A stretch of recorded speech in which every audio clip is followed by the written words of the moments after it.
In the dust-choked corners of the Old West, where hunger often gnawed louder than pride, a man in torn boots and a faded hat stepped off the rail yard and into obscurity. His clothes marked him as another drifter, another cowboy who had lost his herd, his land, or his way. Yet there was something in the set of his shoulders, in the calm weight of his gaze, that told a different story, one he wasn't ready to reveal. He stood at the edge of town, his stomach empty, his voice steady as he offered a bargain simple but humbling. "I'll fix it for food." The townsfolk glanced at him with suspicion, muttering about beggars and lost souls. A few laughed, saying no cowboy worth his salt would trade labor for bread. But the blacksmith, tired of the stubborn hinge that had plagued his door for months, gave the stranger a chance. With steady hands, the cowboy bent over the metal, his movements practiced, precise, almost reverent. In minutes, what others had cursed for weeks clicked into place with the grace of clockwork. It was then that the whispers began, not of hunger, but of memory.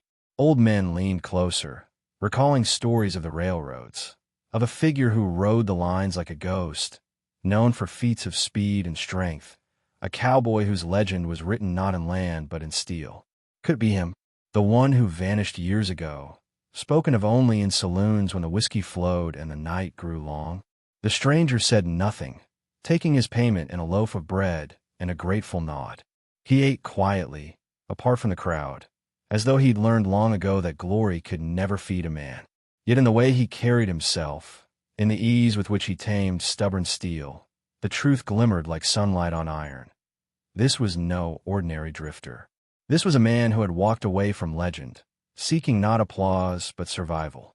And so the town, still buzzing with whispers, watched him fade into the horizon, a figure too proud to beg yet humble enough to trade his gift for a meal. None of them knew the full weight of the name he carried, but all felt it in the silence that followed. The hungry cowboy who had said, "I'll fix it for food," was no mere wanderer. He was the legend of the rails, hiding in plain sight, waiting for the day his story would find him again. The blacksmith's repaired hinge was only the beginning. Word spread through the dusty streets that the ragged cowboy could mend what others deemed broken.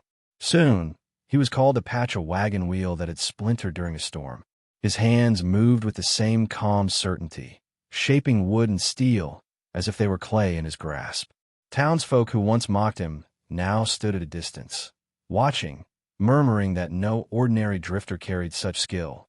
Children whispered stories to one another, tales of a cowboy who had once outrun a locomotive, who could balance atop the rails as if walking a straight road to heaven.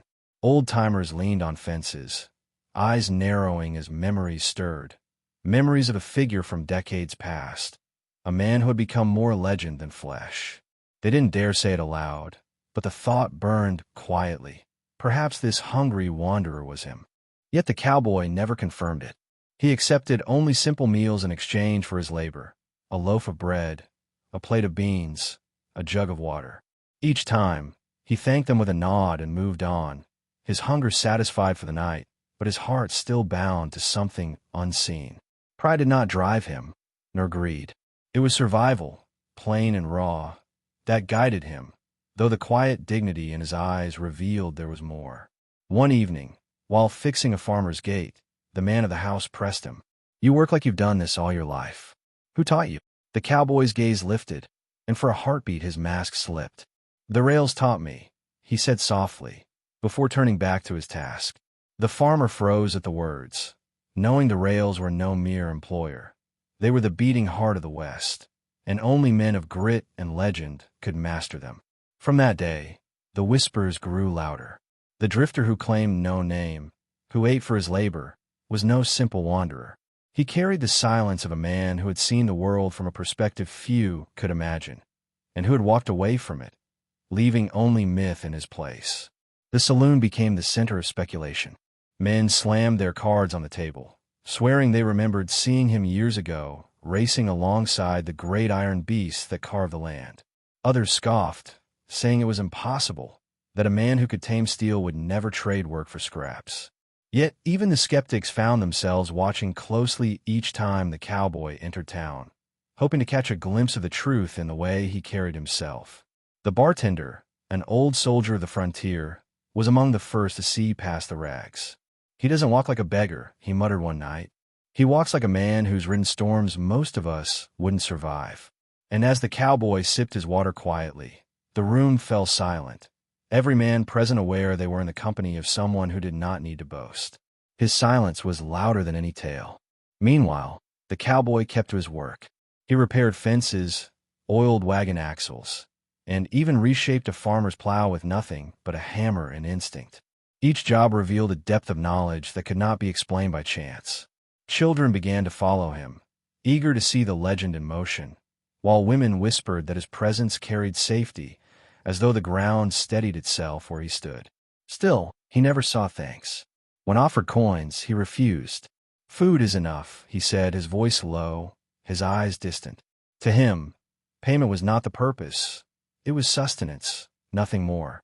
The true hunger he carried could not be fed with bread alone, for it lived deeper, in memories of rails stretching to horizons, of nights when the whistle of a train was the only companion. And so the town lived in tension, caught between curiosity and awe, between suspicion and reverence. They did not yet know his full story, but they could feel it in their bones. The hungry cowboy who worked for food was not only a man. They were standing in the shadow of a legend returned. The railroad itself became restless when whispers of the cowboy spread. Engineers passing through the town began to murmur among themselves. They remembered a figure who could ride the length of a train without losing his footing, who once leapt between cars as if gravity bowed to him. Some claimed he had saved lives when a locomotive nearly derailed, pulling the brake with bare hands until steel screamed but held.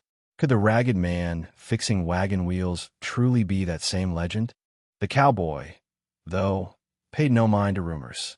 He kept his head down, his focus on each task set before him. But the weight of memory pressed on him whenever the whistle of a distant train cut through the evening air. His jaw would tighten, and his eyes would drift to the horizon where the rails gleamed like silver threads under the sun. He never spoke of it, but the rails had marked him, shaped him into something more than a man. They had made him a myth, one he could not easily outrun. One night, a young boy approached him shyly, holding a broken pocket watch. "Can you fix this, mister?" the child asked. The cowboy took it gently, his calloused fingers moving with practiced grace. In minutes, the watch ticked again, its sound crisp and alive. The boy's eyes widened with awe, and he whispered, "You're him, aren't you? The one from the stories." The cowboy only smiled faintly, returning the watch with no answer. Yet the townsfolk saw.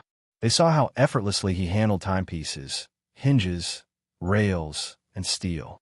They saw the knowledge in his hands, knowledge that no common drifter could carry. And slowly, reverence replaced doubt. The hungry cowboy who traded labor for food was no longer seen as desperate.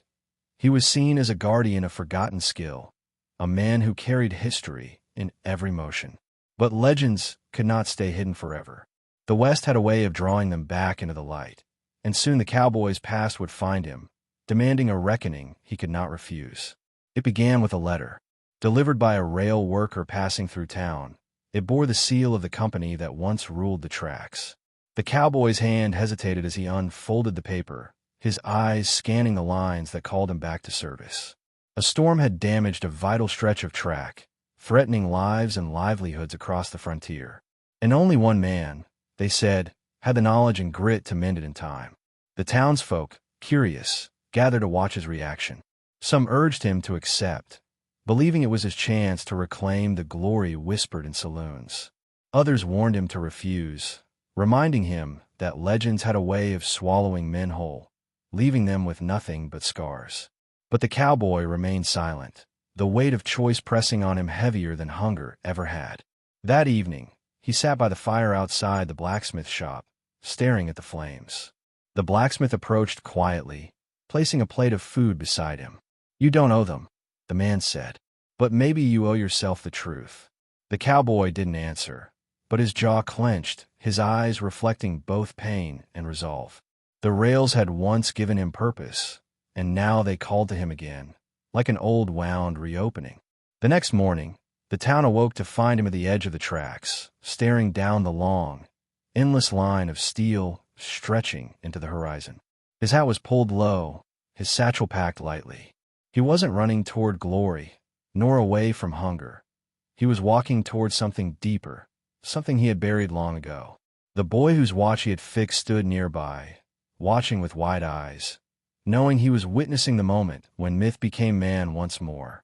And as the whistle of an approaching train echoed through the valley, the town realized that their quiet drifter was about to step back into the story he had tried so hard to leave behind. The damaged stretch of rail lay miles away, carved through mountains where storms tore at the land like claws. When a cowboy arrived, the scene was worse than the letter had promised. Wooden ties were splintered, steel bent and twisted, the earth beneath washed away by torrents of rain. Workers stood helpless, muttering that no train could pass without weeks of repair. To them, it was hopeless. To him, it was familiar. He removed his hat, knelt by the broken rails, and touched the steel with reverence, as if greeting an old friend. The men around him watched in silence. Some mocked under their breath, whispering that no starving drifter could master a task so great. But the older workers fell quiet, their eyes narrowing, for they recognized the ritual. This was not a stranger. They had seen those hands before, years ago, when a young cowboy had earned a legend by saving lives on these very tracks. The cowboy gave no speeches. He rose, gathered tools, and began to work with a discipline that commanded silence. Hour after hour, his hammer struck with rhythm, his movements sure and deliberate. Younger men tried to keep pace, but he outlasted them, sweat and dust mingling on his weathered skin. It was as though hunger had sharpened his strength rather than stolen it. As night fell, lanterns lined the track, and still he worked. The workers, once skeptical, now followed his lead, drawn into the rhythm of his labor. What had begun as a broken, hopeless mess slowly began to take shape. Steel rang, sparks flew, and under his guidance the rails straightened, the ties were set, and the line began to breathe again. By dawn, the impossible had begun to look possible, and as the first light of morning touched the rails, the men who had doubted him now looked upon him with awe, whispering the name they had once thought only a myth, the legend of the rails. News of his return spread quickly, carried on the whistle of trains and the voices of men who had worked under his hand. Towns along the line spoke of the cowboy who labored not for coin, but for food, who carried no pride, yet moved with the dignity of a man who knew the value of steel and sweat. In saloons, old stories found new breath, and the myth was no longer just memory. It was alive again, walking in worn boots across the frontier. But for the cowboy, it was not about glory. At night, when the work was done, he sat by the campfire alone, chewing on bread or beans offered by grateful workers. His eyes, reflecting the flames, carried not triumph, but a quiet sorrow. The rails reminded him of all he had lost, companions gone, years traded for steel, and a hunger that had never been just for food, but for belonging. The boy whose watch he had fixed traveled miles just to see him again. He stood at the edge of the work site, eyes wide with pride. "They say you're a legend," the child whispered. The cowboy shook his head slowly. "Legends don't feel hunger. I do." Yet even as he denied the title, his every action told another story, one of endurance, humility, and a strength that no hardship could erase. The workers began to call him sir, though he never asked for it. They followed his orders not because of rank, but because he had earned their trust in the sweat of his brow and the certainty of his hands. Under his guidance, the broken line grew whole again, mile by mile, night by night. The sound of hammers striking steel became the hymn of men who had found hope where there had been none. And as the track stretched forward once more, so too did his own story. He had not sought to return to the rails, yet the rails had called him back. And in answering, he found himself at the heart of a new legend, one written not in whispers, but in the eyes of every man and child who watched him turn hunger into strength. The deeper they went into the wilderness, the harsher the work became. The damaged rails cut through ravines and cliffs where storms had left scars of mud and broken stone. Men faltered, their strength fading, but the cowboy pressed on as if driven by something greater than muscle. His hammer rose and fell with the steady rhythm of a heartbeat, each strike carrying the weight of memory and purpose. To the younger workers, It was like watching the land itself bow to him. At night, while others slept, he stayed awake by the embers, eyes fixed on the endless stretch of track. Hunger gnawed at him still, but it was no longer just for food. It was for redemption. He had once walked away from the rails, from the life that made him legend. Now, faced with broken steel and broken men, he felt the old fire rising again. He was not just fixing rails. He was mending something within himself. Whispers spread among the crew that he was more than a man. He doesn't tire, they said. He doesn't bend. Some swore they saw sparks leap brighter when his hammer struck, as though even the steel recognized him. Others muttered that the rails themselves remembered his touch, that he was bound to them like spirit to earth. Whether truth or myth, none dared challenge him. His silence spoke louder than any boast. One evening, as the sun bled red over the horizon, the foreman approached him. "You don't have to carry all this alone," the man said, softening his tone. The cowboy wiped the sweat from his brow, his expression unreadable. "I'm not carrying it alone," he answered, nodding toward the men who had followed his lead. And indeed, the crew had transformed. No longer weary laborers, but a brotherhood, their strength renewed by the legend walking among them. And so, the work pressed on, not as toil, but as a march of purpose. Each mile of repaired track was not just progress for the railroads. It was proof that even in the harshest corners of the frontier, men could rise above despair when led by one who carried both strength and humility in equal measure. But the West never gave without testing. A storm struck one night, fierce and merciless, tearing at their progress as though the land itself rejected their efforts. Winds howled like wolves, rain lashed the ground, and sections of track they had labored over collapsed into ruin. Panic spread among the men, some shouting that the work was cursed, others ready to abandon the job altogether. The cowboy stood firm, his figure a silhouette against the lightning. "Hold the line," he shouted, his voice cutting through the chaos. He waded into the storm, driving stakes into the mud, tying ropes, anchoring beams with a strength that seemed impossible for one man. Seeing him, the others rallied, their fear tempered by the sight of a leader who refused to break. Hours passed, the storm battering them without mercy. The cowboy's hat was torn away, his hands bloodied from rope and steel, yet he pressed on. Each time a man faltered, he was there, steadying him with a grip that promised survival. Each time the wind ripped something loose, his hammer rose, his body a shield against despair. It was no longer about hunger or wages. It was about proving that men could defy the storm if they stood together. By dawn, the tempest broke. The land was scarred, the men exhausted, but the tracks still held. Mud streaked their faces, and their bodies sagged with fatigue, but their eyes burned with something new, pride. They looked at the cowboy not just as a drifter or a worker, but as the anchor that had kept them from being swept away. The legend of the rails was no longer a whisper. It lived again, reborn in the storm, carried in the voices of every man who had seen him stand unyielding against nature itself. And as the cowboy sank to his knees, the first rays of morning light glinting on the repaired steel, he knew the rails had claimed him once more, not as myth, but as man. The days after the storm carried a silence unlike any before. The men worked with a newfound unity, their faith in themselves bound to the example set by the cowboy. No one questioned orders now. They moved like parts of one great machine, each strike of the hammer echoing the rhythm he had set during the storm. The rails stretched forward, stronger than before, each mile a testament to endurance and grit. The boy who had once brought him the broken watch returned again, running alongside the repaired track with wide eyes. He called out to the cowboy, who paused in his work. "They say you saved the line," the child said breathlessly. The cowboy smiled faintly, brushing the dust from his hands. "I didn't save it. We all did." Yet the men nearby knew better. Without him, none of them would have stood their ground when the storm came. At night, the workers gathered by the fire, telling stories not of themselves, but of him. They spoke of the storm, of his unyielding strength, of the way he carried the burden of every man as if it were his own. For some, it was the first time they had felt pride in years.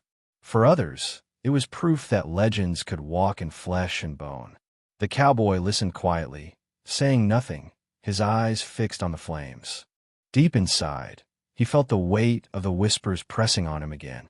He had never sought to be a legend, never asked for his name to be etched into stories. All he had ever wanted was to survive, to eat, to live a life without the burden of myth. And yet here he was, carrying it again. Not because he chose it, but because the rails demanded it of him. By morning, the worksite had become something more than labor. It was a place where men learned not just to repair steel, but to believe again. And the cowboy, hungry still, found that he had been feeding on something greater than bread, the quiet strength of being needed. At last, the final spike was driven. The rails stretched unbroken through the valley, gleaming like a silver scar across the land. When the first locomotive rolled cautiously over the repaired line, steam rising into the sky, the men cheered as though they had conquered the West itself. The ground trembled under the weight of iron, but the rails held firm, strong as the hands that had shaped them. The railroad company offered the cowboy gold for his work, a reward fit for the legend he was. But he refused with the same quiet dignity he always carried. "Food is enough," he said simply, taking only bread and water before turning away. The officials were stunned, the men humbled, but none questioned his choice. For him, survival was never about riches. It was about the bond forged in labor, the proof that life had meaning even in its simplest form. The boy followed him once more, tugging at his sleeve. "Will you stay?" he asked, his voice full of hope. The cowboy looked down at him, his eyes soft but distant. "The rails don't let a man stay. They always call him forward." With that, he tipped his hat and stepped toward the horizon, his shadow long against the setting sun. The townsfolk and workers watched in silence as he disappeared into the distance. They knew they had witnessed something greater than strength. They had seen humility, resilience, and a man who carried the weight of myth without ever asking for it. The legend of the rails was alive again, not because he claimed it, but because others would carry it in their voices for generations. And so the hungry cowboy, who had once whispered, "I'll fix it for food," left behind not just repaired steel, but a story carved into the soul of the West. A story that reminded all who heard it that true greatness is not in riches or titles, but in the willingness to stand firm when all else falls. The tale of the hungry cowboy who once whispered, "I'll fix it for food," became more than just a story of survival. It became a lesson for every soul who watched him. He proved that greatness does not need wealth or applause. It can live quietly in the calloused hands of a man who labors with dignity, even when the world thinks he is forgotten. What the townsfolk saw as desperation was, in truth, resilience. He taught them that true strength is not in the gold a man collects, but in the courage to keep building when everything else is broken. With every repaired hinge, every straightened rail, he was not only mending steel, he was reminding the West that legends are not made by what they take, but by what they give.